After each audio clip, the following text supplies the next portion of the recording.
Dünyanın en ünlü müzesini düşünün. Louvre. 1911'de dünyanın en ünlü tablolarından biri Mona Lisa bir sabah ortadan kayboldu. Aradan 100 yıldan fazla zaman geçti. Kamera var, alarm var, teknoloji var. Ama 2025'te Louvre yine büyük bir soygunla gündeme geldi. Peki bu nasıl oldu? Hatalar ve ihmaller neydi? 1911'e gidiyoruz. Louvre. Bugün bildiğimiz gibi değil. Güvenlik kültürü farklı. Personel akışı, kontroller, kameralar. Bugünkü standartlarla karşılaştırınca bambaşka bir çağ. Ve bir sabah Mona Lisa'nın olması gereken duvar bomboş. İşin komik tarafı, bunu gördüklerinde çalındığına inanmıyorlar. Çünkü o dönem tablolar yer değiştiriyor, fotoğraf için götürülüyor, bakım yapılıyor. Sonra gerçek anlaşılıyor ki tablo çalınmış. Polis geliyor, basın geliyor. Louvre bir anda dünyanın gündemine oturuyor. Bir tablo çalındı ama asıl çalınan şey Louvre'un itibarı. Burada tarihin en ironik noktası var. Mona Lisa zaten değerliydi. Ama bu olaydan sonra efsane oldu. Soygun, tablonun ününü katladı. Tablo çalındıktan sonra Mona Lisa, o dönemde tüm insanlık tarafından konuşulur oldu. Peki Mona Lisa şu an nerede? Aslında cevap basit. Hala Louvre'da. Louvre'un Denon kanadında, oda 711'de büyük salonda sergileniyor. Ama bu kez sıradan bir tabloda olduğu gibi duvara asılı değil. 2005'ten beri özel bir koruyucu camın içinde. Üstelik bu cam sadece hırsızlığa karşı değil. Mona Lisa ahşap bir panel üzerine yapıldığı için zamanla oluşan çatlakların ilerlememesi adına ısı ve nem kontrollü bir vitrinde tutuluyor. Şimdi gelelim en çok sorulan soruya. Yerine sahtesini mi koydular?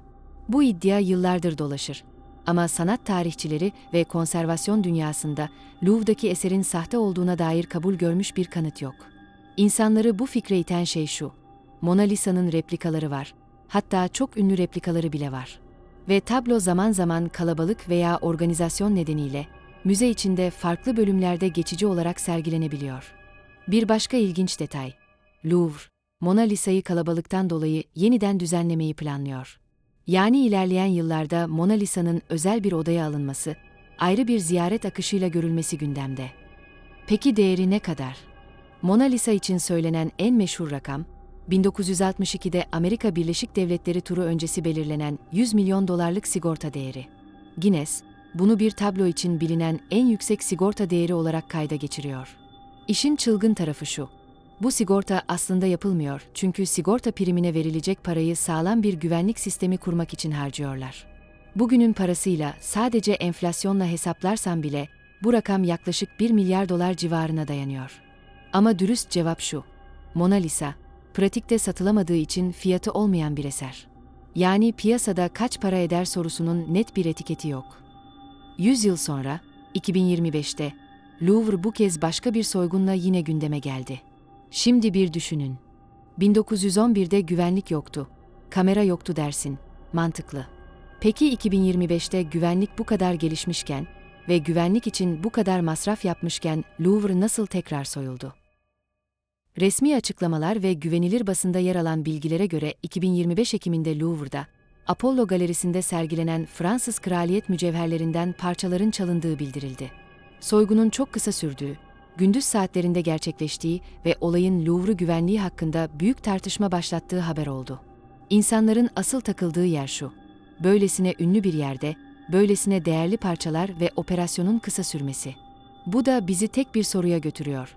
Sorun teknoloji mi, sistem mi, organizasyon mu? Haberlerde müzenin bazı güvenlik zafiyetlerinin tartışıldığı yazdı. Kamera kapsama oranları, izleme kör noktaları, prosedürler. Yani mesele sadece alarm var mı yok mu değil. Bütün zincir. Ve işin en inanılmaz kısmı: basında video izleme ve izleme sistemiyle ilgili şifrenin Louvre olduğu iddiası yer aldı. Bu bilgi bazı haberlerde kaynaklara dayandırılarak aktarıldı ve günlerce konuşuldu.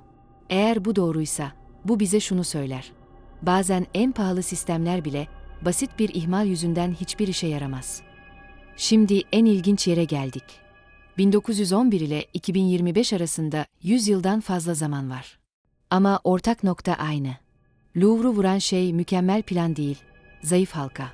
O zayıf halka bazen süreç, bazen iletişim, bazen de nasıl olsa olmaz rehaveti. 1911, Louvre'un adı Mona Lisa ile birlikte efsaneleşti. 2025'te ise Louvre yine güvenlik tartışmalarının merkezine oturdu. Bu sefer mesele tek bir tablo değil, bir kurumun hazır oluşu. Büyük soygunlar bize şunu hatırlatıyor: dünyanın en ünlü yeri olmak, dünyanın en güvenli yeri olmak demek değildir. Kayıp olan bazen bir tablo, bazen mücevherler. Ama her seferinde geride kalan şey aynı. Bu nasıl mümkün oldu sorusu. Bu serinin devamında başka büyük soygunlar da var. Daha fazla içerik için abone olup beğenmeyi unutmayın.